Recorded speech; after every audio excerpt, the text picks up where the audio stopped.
77వ గణతంత్ర దినోత్సవ వేడుకలకు ఢిల్లీలోని కర్తవ్య పథ్ ముస్తాబైంది. గత ఏడాది కంటే ఈసారి భారీగా వేడుకలు నిర్వహిస్తోంది. కేంద్రం రిపబ్లిక్ డే వేడుకల ప్రదర్శనలో 30 శకటాలు ఉన్నాయి. వివిధ రాష్ట్రాలు, కేంద్రపాలిత ప్రాంతాలకు చెందిన 17 శకటాలు కాగా కేంద్ర మంత్రిత్వ శాఖలు, విభాగాలు, సేవలకు చెందిన 13 శకటాలు ఉన్నాయి.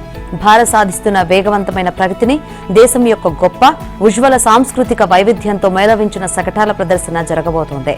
ఈ కార్యక్రమాలకు యూరోపియన్ కౌన్సిల్ అధ్యక్షుడు ఆంటోనియో కోస్టా, యూరోపియన్ కమిషన్ అధ్యక్షురాలు ఉర్సులా వాన్ డెర్ లేయన్ ముఖ్య అతిథులుగా హాజరు కానున్నారు.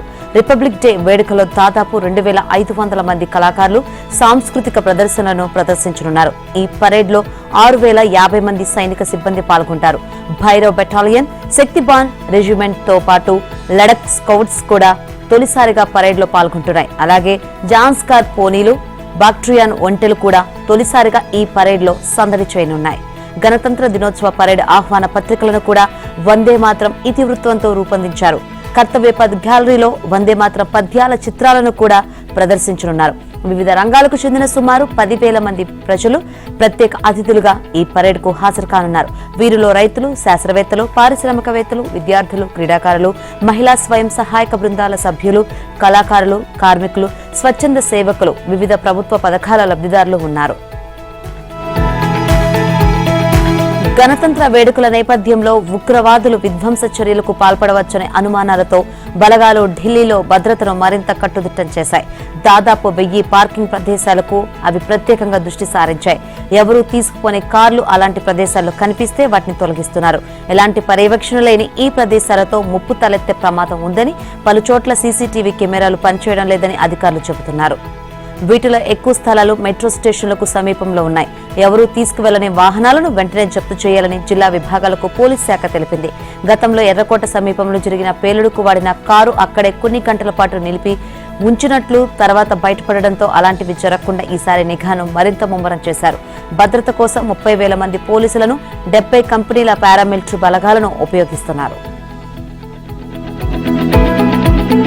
రాజధాని అమరావతిలో తొలిసారి 77వ గణతంత్ర దినోత్సవాన్ని ఘనంగా నిర్వహించేందుకు ఏపీ ప్రభుత్వం సర్వం సిద్ధం చేసింది. అమరావతి కోర్ క్యాపిటల్ ఏరియాలో గణతంత్ర దినోత్సవానికి ఏర్పాట్లు చేస్తుంది. పచ్చదనం, విశాల ప్రాంగణాలు, అత్యుత్తమ మౌలిక వసతులతో వేడుకలకు మరింత శోభనిచ్చేలా చర్యలు తీసుకుంటోంది. కార్యక్రమంలో పాల్గొనే వారికి మరిచిపోలేని అనుభూతిని ఈ గణతంత్ర దినోత్సవం సందర్భంగా సిద్ధమవుతుంది. రాష్ట్ర విభజన నాటి నుంచి విజయవాడ ఇందిరాగాంధీ మున్సిపల్ స్టేడియంలో ఈ వేడుకలు నిర్వహించగా ఈ ఏడాది నుంచి అమరావతిలో వేడుకలు నిర్వహించాలని ప్రభుత్వం నిర్ణయించింది. ఇందులో భాగంగా సోమవారం ఉదయం గణతంత్ర దినోత్సవ కార్యక్రమానికి ఏర్పాట్లను పూర్తి స్థాయిలో సిద్ధం చేస్తోంది.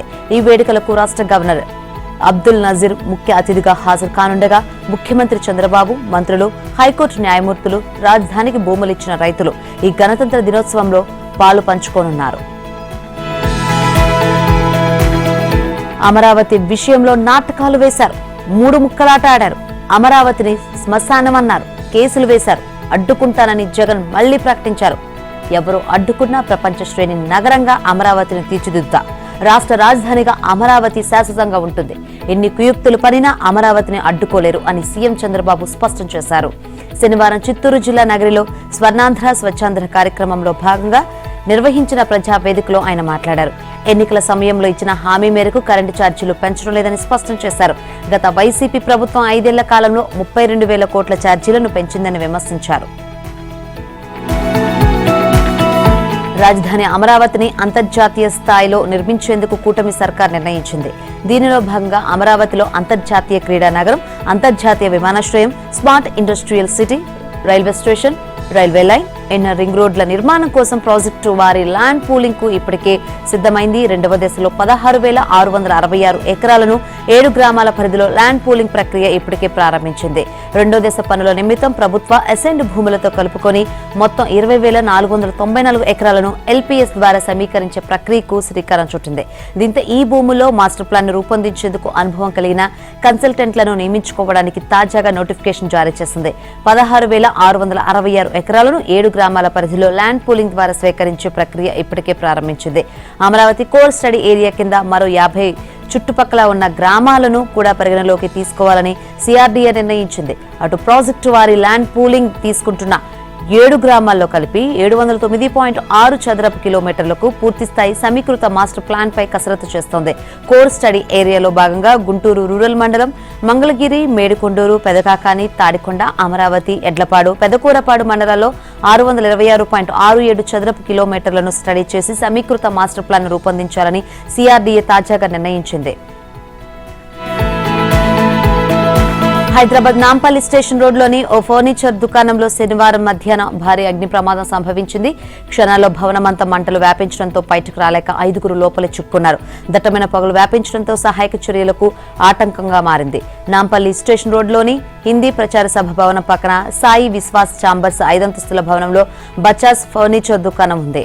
శుక్రవారం రాత్రి కంటైనర్లో చైనా నుంచి భారీగా ఫర్నిచర్ వచ్చింది. దాన్ని 2 సెల్లార్లో భద్రపరిచారు. దుకాణంలో సుమారు 22 మంది పనిచేస్తున్నారు. అక్కడ వాచ్మెన్ గా పనిచేస్తున్న యాదయ్య, లక్ష్మి దంపతులు తమ 2 పిల్లలు ప్రణీత్, అఖిల్ తో కలిసి సెల్లార్లో నివాసం ఉంటున్నారు.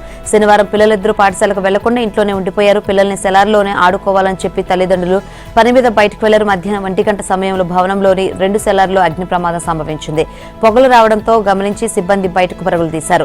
దుకాణంలో పనిచేస్తున్న సుభాన్పుర నివాసి మహ్మద్ ఇంతియాజ్, శాస్త్రీపురం ప్రాంతానికి చెందిన సయ్యద్ హబీబ్లు, సెల్లార్లో చిక్కుకున్న ప్రణీత్, అఖిల్, బీబీ అనే వృద్ధురాల్ని బయటకు తీసుకొచ్చేందుకు లోపలికి వెళ్లి తిరిగి రాలేదు. సెల్లార్లో మొత్తం 6గురు ఉన్నారని అక్కడ పనిచేసే సిబ్బంది చెబుతున్నారు. మధ్యాహ్నం 1 గంట 15 నిమిషాలకు యజమాని సతీష్ అగ్నిమాపక కేంద్రం పోలీసు అధికారులకు సమాచారం ఇచ్చారు. 1 గంట 30 నిమిషాలకు అగ్నిమాపక సిబ్బంది రంగంలోకి దిగి దాదాపు గంటన్నర పాటు శ్రమించి మంటలను అదుపులోకి తీసుకొచ్చారు. గుంటూరు జిల్లా వడ్లముడిలోని డీవీసీ మెమోరియల్ ఆసుపత్రిలో న్యూరాలజీ విభాగాన్ని మంత్రులు పయ్యావుల కేశవ్, ఆనం రామనారాయణ రెడ్డి, ఎమ్మెల్యే ధూళిపాల నరేంద్ర ప్రారంభించారు. ధూళిపాల వీరయ్య చౌదరి వర్ధంతి సందర్భంగా ఆయనకు నివాళులు అర్పించారు. నమ్ముకున్న ప్రజల కోసం పనిచేయడం, రాష్ట్ర ప్రయోజనాల కోసం పనిచేయడం వల్లే తాము ఈ స్థాయిలో ఉన్నామని పయ్యావుల కేశవ్ అన్నారు. నరేంద్రపై గత ప్రభుత్వం కేసులు పెట్టి అరెస్టు చేయించిందని, వాటిని ధైర్యంగా ఎదుర్కొని కడిగిన ముత్యంలో బయటకు వచ్చారని తెలిపారు. కేసులు వేసిన వారు కోర్టులో అభాసులు పాలయ్యారని గుర్తు చేశారు. అరెస్టు సమయంలో సంఘం డైరీని కాపాడుకోవడంపై నరేంద్ర ఎంతగానో మదనపడ్డారని, వైసీపీ ప్రభుత్వం ఈ సంస్థను ఏం చేస్తుందని ఆందోళన చెందారని తెలిపారు. వీరయ్య చౌదరి, ధూళిపాల నరేంద్ర చేసిన మంచి పనులే సంఘం డైరీని కాపాడాయని వ్యాఖ్యానించారు. రాజకీయాల్లో అన్నిటిని తట్టుకొని నిలబడాలని, చేసే పనిలో చిత్తశుద్ధి, సంకల్ప బలం ఉంటే విమర్శల్ని పట్టించుకోవాల్సిన పని లేదన్నారు ఆనం రామనారాయణ రెడ్డి. పాడి రైతుల సంక్షేమం కోసం వీరయ్య చౌదరి ఏర్పాటు చేసిన సంఘం డైరీ శత్రు దుర్భేద్యమైన కోట వంటిదని అభిప్రాయపడ్డారు. రాజకీయ కుట్రలతో ఆ కోటను ఇబ్బంది పెట్టలేరని స్పష్టం చేశారు. పాడి రైతుల కోసం, ఈ ప్రాంత ప్రజల కోసం ఏర్పాటు చేసిన డీబీసీ ఆసుపత్రి ద్వారా తక్కువ ఖర్చుతో ప్రపంచ స్థాయి వైద్యం అందించడమే లక్ష్యంగా పనిచేస్తున్నట్లు నరేంద్ర తెలిపారు. త్వరలో క్యాన్సర్ వైద్య సేవలు అందుబాటులోకి తెచ్చే ఆలోచన ఉందని వెల్లడించారు. తెలంగాణలో మున్సిపల్ ఎన్నికలకు సమయం ఆసన్నమైంది. ఇప్పటికే రిజర్వేషన్లు ఖరారు ప్రక్రియ పూర్తి కాగా నోటిఫికేషన్ జారీకి సన్నాహాలు వేగంగా సాగుతున్నాయి. స్థానిక ఎన్నికల్లో 50% మేర రిజర్వేషన్లు మహిళలకు రిజర్వ్ కాగా ఆ జిల్లాలో మాత్రం పురపాలక పీఠాలన్నీ యాదృచ్ఛికంగా అతివలకే కేటాయించడం చర్చనీయాంశంగా మారింది. అన్ని రంగాల్లో మహిళలకు అగ్రతాంబూలం ఇస్తున్నారు. ఇదే క్రమంలో రాజకీయాల్లో వారి ఆధిపత్యం పెరుగుతుంది. ఉన్నత విద్య అభ్యసించి ప్రజలకు సేవ చేయాలనే తలంపుతో కొందరు, వారసత్వంగా మరికొందరు పోటీ చేసేందుకు సై అంటున్నారు. స్థానిక సంస్థల ఎన్నికల్లో 50% రిజర్వేషన్లు వారికే కేటాయించడంతో వారి ప్రాతినిధ్యం పెరిగింది. ప్రస్తుత పురపోరులోనూ వీరి ఆధిపత్యం స్పష్టంగా కనిపించింది. మెదక్ జిల్లాలో 4 మున్సిపాలిటీలు అనూహ్యంగా ఈసారి మహిళలకే రిజర్వ్ కావడం ఆసక్తికరంగా మారింది. మెదక్, నర్సాపూర్, తూప్రాన్, రామాయంపేట చైర్మన్ స్థానాలు మహిళలు పోటీ పడుతున్నారు. వార్డు స్థానాల్లో ఎలాగూ 50% వారికి కేటాయించారు. 4 పట్టణాల్లోని 75 వార్డుల్లో 37 చోట్ల అతివలే పోటీ చేయనున్నారు.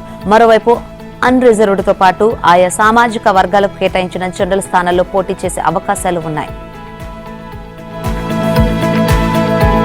మేడారం మహాజాతరకు దేశ నలుమూలల నుంచి భక్తులు భారీగా తరలివస్తున్నారు. ముఖ్యంగా జాతరకు వస్తున్న భక్తులకు ఎటువంటి ఇబ్బందులు తలెత్తకుండా సీఎం రేవంత్ రెడ్డి ప్రభుత్వం కీలకమైన ఏర్పాట్లు చేసింది. ఇటీవల గద్దెల్ని పునర్నిర్మించింది, అనేక వసతులు కల్పించారు. అయితే జాతరకు వచ్చిన భక్తులు, చిన్నపిల్లలు తప్పిపోకుండా రిస్ట్ బ్యాండ్లను ఏర్పాటు చేశారు. దీన్ని డీజీపీ శివధర్ రెడ్డి ప్రారంభించారు. సమ్మక్క సారాలమ్మ మహాజాతరలో భక్తుల వెంట వచ్చే చిన్నపిల్లలు, దివ్యాంగులు ఒకవేళ తప్పిపోతే వారి ఆచూకీని తక్షణమే కనిపెట్టి సురక్షితంగా తల్లిదండ్రుల వద్దకు చేర్చేందుకు children tracking and monitoring system wrist బ్యాండ్లు చాలా బాగా పనిచేస్తాయి. తన ఆఫీసులో Shivadhar Reddy Vodafone idea limited సహకారంతో రూపొందించిన ఈ వినూత్న క్యూఆర్ కోడ్ ఆధారిత రిస్ట్ బ్యాండ్లను, సంబంధిత పోస్టర్లను లాంఛనంగా ఆవిష్కరించారు. ఈ నెల 28 నుంచి 31 వరకు ములుగు జిల్లాలో అత్యంత వైభవంగా మేడారం జాతరకు జరుగుతోంది. తెలంగాణతో పాటు మహారాష్ట్ర, ఒడిశా, ఆంధ్రప్రదేశ్, ఛత్తీస్గఢ్ రాష్ట్రాల నుంచి లక్షలాది మంది భక్తులు తరలివస్తారన్నారు. ఇంతటి భారీ రద్దీలో చిన్నపిల్లలు, వయోవృద్ధులు, దివ్యాంగులు తప్పిపోయే అవకాశం ఉందని గత అనుభవాలను దృష్టిలో ఉంచుకుని వారి భద్రతను పటిష్టం చేయడానికి ఈ సాంకేతికతను తీసుకొచ్చామని వెల్లడించారు. తెలంగాణలో ఫోన్ ట్యాపింగ్, కోల్ బ్లాక్ వ్యవహారం వేడి పుట్టిస్తున్నాయి. అవినీతి జరిగిందని కాబట్టే కోల్ బ్లాక్ టెండర్లను రద్దు చేశారని బీఆర్ఎస్ అంటుండగా కాంగ్రెస్ వాదన మాత్రం మరోలా ఉంది. టెండర్లు రద్దు చేయకపోతే ప్రజల్లో అపోహలు పెరుగుతాయని అందుకే వెంటనే రద్దు చేశామన్నారు డిప్యూటీ సీఎం బట్టి విక్రమార్క. ఇదిలా ఉంటే ఫోన్ ట్యాపింగ్ అంశంలో కాంగ్రెస్, బీఆర్ఎస్, బీజేపీ నేతల మధ్య మాటల యుద్ధం నెలకొంది. సింగరేణి సంస్థ ప్రొసీజర్స్ ప్రకారమే నిర్ణయాలు ఉంటాయన్నారు డిప్యూటీ సీఎం బట్టి విక్రమార్క. ఆరోపణలు రాగానే టెండర్లను రద్దు చేశామన్నారు. నైనీ కోల్ బ్లాక్ వ్యవహారంపై విచారణ జరిపించడాన్ని స్వాగతిస్తున్నామన్నారు. 2018లో కోల్ ఇండియా సైట్ విజిట్ నిబంధనలను తీసుకొచ్చిందని, 2023లో సింగరేణిలో కూడా సైట్ విజిట్ కండిషన్ అమల్లోకి వచ్చిందన్నారు. సింగరేణిలో 25 టెండర్లు బీఆర్ఎస్ హయాంలో జరిగాయన్నారు. కాంగ్రెస్ ప్రభుత్వం వచ్చిన తర్వాత కేవలం 5 టెండర్లు జరిగాయన్నారు. డిప్యూటీ సీఎం బట్టి విక్రమార్కకు మంత్రి హరీష్ రావు లేఖ రాశారు. కాంగ్రెస్ పాలనలో కోల్ స్కామ్ జరిగిందన్నది నిజమన్నారు. కోల్ స్కామ్ లో రేవంత్ బామర్ది రింగ్ మ్యాన్ పాత్ర నిజమన్నారు. సైట్ విజిట్ సర్టిఫికేట్ నిబంధనలను బీఆర్ఎస్ పై నెట్టడం వల్ల నిజాలు అబద్ధం కావని, స్కామ్ స్కీములు మారిపోవంటూ లేఖలో పేర్కొన్నారు. గతంలో కేసీఆర్ కుటుంబం సింగరేణి దోచుకుందని కేంద్ర మంత్రి బండి సంజయ్ ఆరోపించారు. కాంగ్రెస్ పాలనలో మంత్రులు, దళార్లు సింగరేణిని దోచుకుంటున్నారని, అందుకే ఒకరిపై ఒకరు అవినీతి ఆరోపణలు చేసుకుంటున్నారని మండిపడ్డారు. సింగరేణిలో బీఆర్ఎస్, కాంగ్రెస్ దోపిడీపై విచారణ జరపాలని డిమాండ్ చేశారు బండి సంజయ్. ఫోన్ ట్యాపింగ్ కేసులో చట్ట ప్రకారం కేసీఆర్ కు నోటీసులు ఇచ్చామన్నారు మంత్రి జూపల్లి కృష్ణారావు. ఫోన్ ట్యాపింగ్ పాత్రదారులు, సూత్రధారులు తేలాలన్నారు. దోషులకు కఠిన శిక్ష పడేలా చూస్తామన్నారు. ఫోన్ ట్యాపింగ్ జరిగినట్లు కేటీఆర్ఏ స్వయంగా చెప్పారంటూ జూపల్లి గుర్తు చేసుకున్నారు. కాంగ్రెస్ ప్రభుత్వానికి చిత్తశుద్ధి ఉంటే ఫోన్ ట్యాపింగ్ కేసులో నిందితులను అరెస్ట్ చేయాలని బీజేపీ తెలంగాణ రాష్ట్ర అధ్యక్షుడు రామచంద్రరావు డిమాండ్ చేశారు. 2 ఏళ్ల నుంచి విచారణ చేస్తూ అధికారులను మాత్రమే అరెస్టు చేస్తున్నారని, మిగతా వారిని ఎందుకు వదిలిపెడుతున్నారని ప్రశ్నించారు. కాంగ్రెస్, బీఆర్ఎస్ పార్టీలు తెలంగాణ ప్రజలతో దాగుడు మూతలు ఆడుతున్నాయని ఎద్దేవా చేశారు. ట్యాపింగ్ వ్యవహారంలో బీఆర్ఎస్ నిందితుల పార్టీ కాదని బాధితుల పార్టీ అన్నారు ఆర్ఎస్ ప్రవీణ్ కుమార్. ట్యాపింగ్ వ్యవహారంలో తెలంగాణ ప్రజలందరికీ నోటీసులు ఇవ్వాలంటూ ఎద్దేవా చేశారు. దేశ భద్రత కోసం ట్యాపింగ్ తప్పదని మన్మోహన్ సింగ్ చెప్పారంటూ ఆర్ఎస్ ప్రవీణ్ కుమార్ గుర్తు చేసుకున్నారు. తెలంగాణలో అన్ని పార్టీల ఆరోపణలు, ప్రత్యారోపణలతో రాజకీయాలు మరింత హీట్ పుట్టిస్తున్నాయి. సింగరేణి టెండర్ల మాయాజాలంపై ఏబిఎన్ వరుస కథనాలతో కేంద్ర బొగ్గు మంత్రిత్వ శాఖ అలర్ట్ అయింది. సింగరేణిపై కేంద్ర మంత్రి కిషన్ రెడ్డి వరుస సమీక్షలు నిర్వహిస్తున్నారు. సింగరేణి ప్రధాన కేంద్రం కొత్తగూడెంలో సింగరేణి అత్యున్నత స్థాయి సమీక్షా సమావేశం నిర్వహించారు.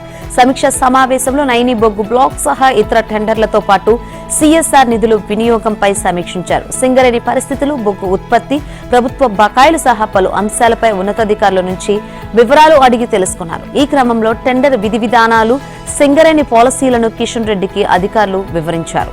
సింగరేణి టెండర్లో ఉన్న లోపాలు, ఇతర అక్రమాలపై ఏబిఎన్ వరుస కథనాలతో ప్రకంపనలు మొదలయ్యాయి. కోల్ బెల్ట్ వ్యాప్తంగా చర్చ జరుగుతుంది. ఏబిఎన్ కథనాలతో ప్రక్షాళన జరిగి రాజకీయ జోక్యం తగ్గితే సంస్థ నిలబడుతుందని కార్మికులు విశ్వాసం వ్యక్తం చేస్తున్నారు. కార్మిక సంఘాల్లో సైతం ఏబిఎన్ కథనాలపై చర్చ కొనసాగుతోంది.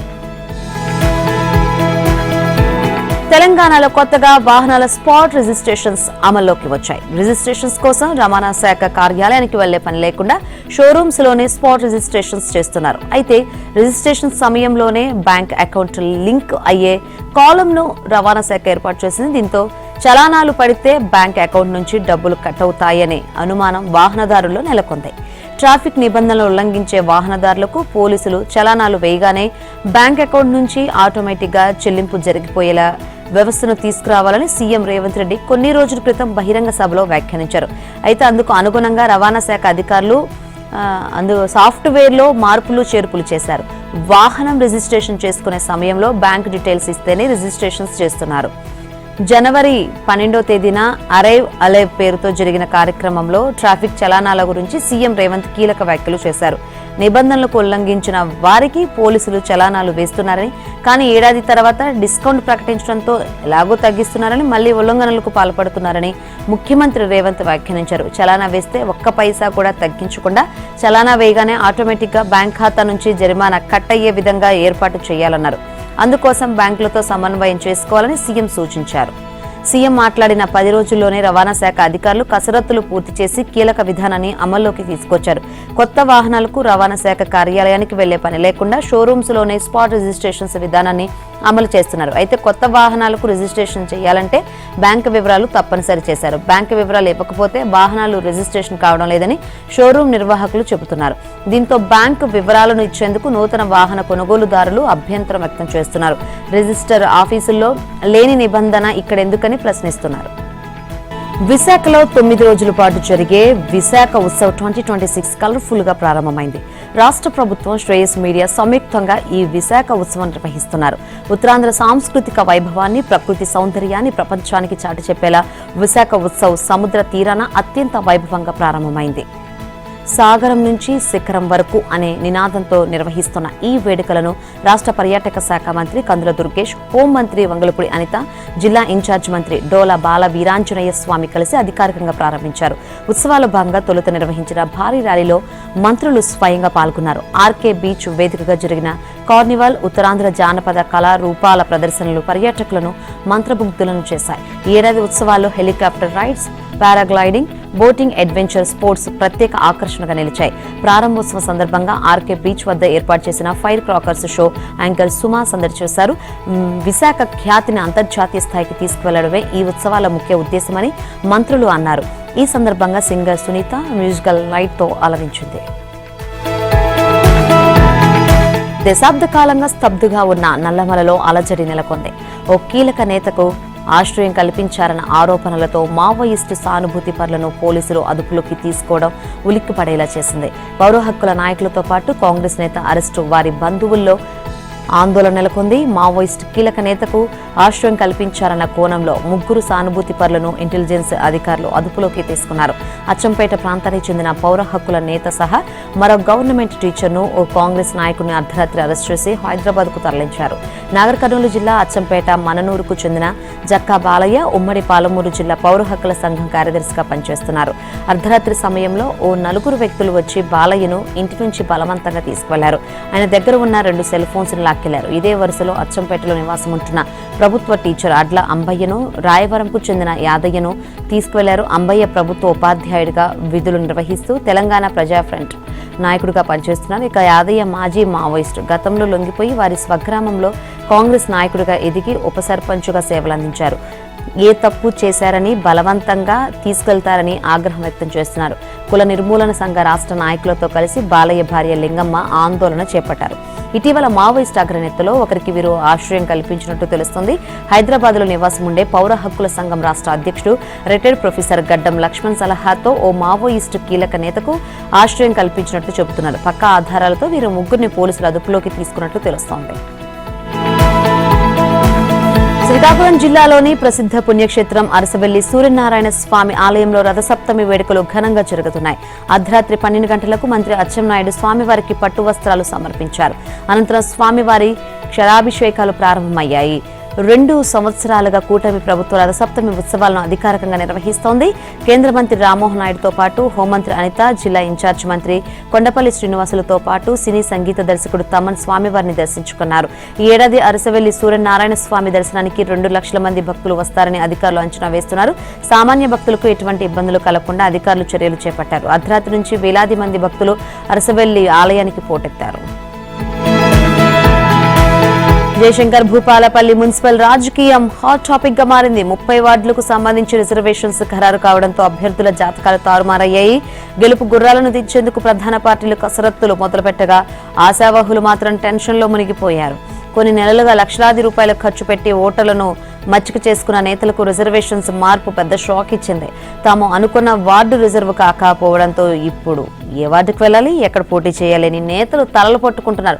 అటు ఓటర్లు కూడా ఈసారి గట్టిగానే ఉన్నారు. స్థానికంగా ఉండి అందుబాటులో ఉండే నాయకులకే ఓటేస్తామని, పారాషూట్ అభ్యర్థులకు కాలనీలో చోటు లేదని తెగేసి చెబుతున్నారు.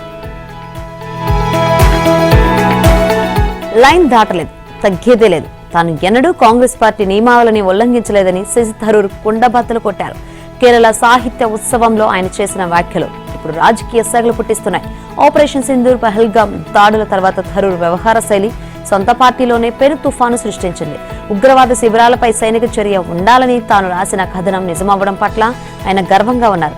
ఈ విషయంలో అధిష్టానం గుర్రుగా ఉన్నా తాను మాత్రం సారీ చెప్పే ప్రసక్తే లేదని తెగేసి చెప్పారు. కేరళ అసెంబ్లీ ఎన్నికల కీలక వ్యూహ రచన సమావేశానికి థరూర్ గైర్హాజరు కావడం కాంగ్రెస్ వర్గాల్లో చర్చనీయాంశమైంది. వర్చువల్ గా వస్తారని భావించినా ఆయన ముఖం చాటేశారు. మోదీ పర్యటన వేళ ఆయన గైర్హాజరు కావడం వెనుక ఏదో బలమైన రాజకీయ వ్యూహం ఉందన్న గుసగుసలు వినిపిస్తున్నాయి. అయితే ఇదే విషయంపై మీడియా ప్రశ్నలు సంధించగా ఏవైనా సమస్యలుంటే పార్టీ అంతర్గత సమావేశాల్లో మాట్లాడతానని, బహిరంగంగా చర్చించను అంటూనే హైకమాండ్ అపాయింట్మెంట్ కోసం ఎదురు చూస్తున్నట్లు పరోక్షంగా సెటైర్స్ వేశారు. గత 2 ఏళ్లు నైరుతి రుతుపవనాల సీజన్లో దేశంలో పుష్కలంగా వర్షాలు కురిశాయి. లానినా ఆ తర్వాత తటస్థ పరిస్థితులతో మంచి వర్షాలకు అవకాశం కలిగింది. అయితే ఈ ఏడాది వర్షాల జోరు తగ్గనున్నట్లు ప్రైవేటు వాతావరణ సంస్థ స్కైమెట్ అంచనా వేసింది. జూలై నెలాఖరుకల్లా ఎలినినో ఏర్పడుతుందని పేర్కొంది. దక్షిణ కొరియా కేంద్రంగా పనిచేస్తున్న ఆసియా పసిఫిక్ క్లైమేట్ సెంటర్ తాజాగా విడుదల చేసిన వాతావరణ అంచనా నివేదిక వివరాలను స్కైమెట్ శనివారం తన వెబ్సైట్లో పోస్ట్ చేసింది. పసిఫిక్ మహాసముద్రంలో ప్రస్తుతం బలహీనమైన లానినా పరిస్థితులు కొనసాగుతున్నాయి. అంటే ఉపరితల ఉష్ణోగ్రతలు సాధారణం కంటే తక్కువగా నమోదవుతాయి.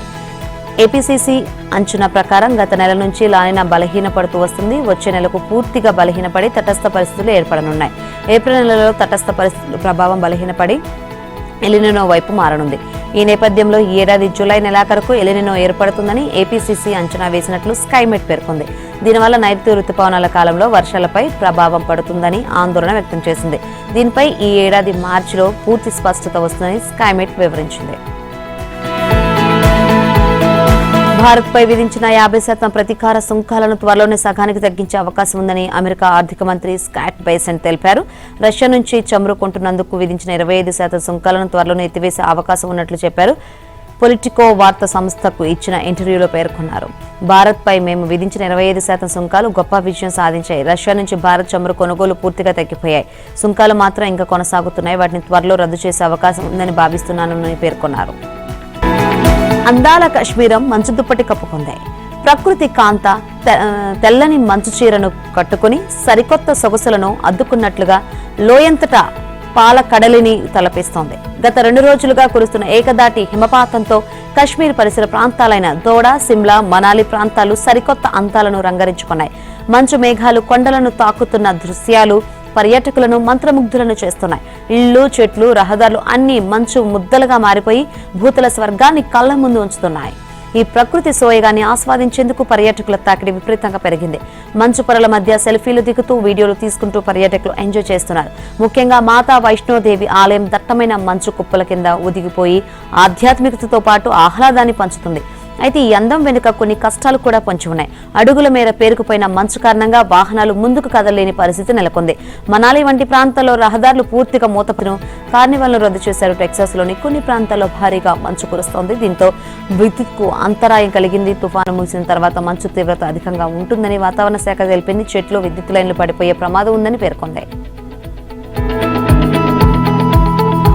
T20 వరల్డ్ కప్ లో ఆడేందుకు నిరాకరిస్తే తమ స్థానంలో స్కాట్లాండ్ ను తీసుకుంటామని బంగ్లాదేశ్ క్రికెట్ బోర్డుకు అంతర్జాతీయ క్రికెట్ బోర్డు అధికారికంగా సమాచారం అందించింది. ఈ మేరకు ఐసీసీ నిర్ణయం తీసుకుంటున్నట్లుగా chairman Jay Shah, BCB chairman Aminul ఇస్లాం బుల్బుల్ కు ఈమెయిల్ పంపించారు. బంగ్లాదేశ్ లో మతపరమైన అల్లర్ల కారణంగా ఆ దేశ ఆటగాడు ముస్తాఫిజుర్ రెహమాన్ ను ఐపీఎల్ 2026 నుంచి తప్పించిన విషయం తెలిసిందే. ఆ పరిణామంపై బంగ్లా ప్రభుత్వం, బంగ్లా క్రికెట్ బోర్డు తీవ్రంగా స్పందించాయి. T20 ప్రపంచ కప్ లో భాగంగా భారత్ లో బంగ్లా ఆడనున్న మ్యాచ్ల వేదికలను శ్రీలంకకు తరలించాలంటూ బీసీబీ ఐసీసీకి మెయిల్ చేసింది. సమయం తక్కువగా ఉండడంతో వేదికల మార్పు కుదరదని ఐసీసీ స్పష్టం చేసిన బీసీబీ మొండి వైఖరి ప్రదర్శిస్తూ వస్తుంది. పలుమార్లు తుది నిర్ణయానికి గడువు ఇచ్చినా ప్రయోజనం లేకపోయింది. భారత్ లో బంగ్లా ఆటగాళ్లకు ఎలాంటి భద్రతా లోపం వాటిల్లదని ఐసీసీ హామీ కూడా ఇచ్చింది. ఈ క్రమంలో ఐసీసీ ప్రతినిధులు ఢాకా వెళ్లి బీసీబీతో చర్చలు జరిపినా ఎలాంటి పరిష్కారం దొరకలేదు. దీంతో బంగ్లాను ఈ మెగా టోర్నీ నుంచి తప్పిస్తున్నట్లు ఐసీసీ ప్రకటించింది.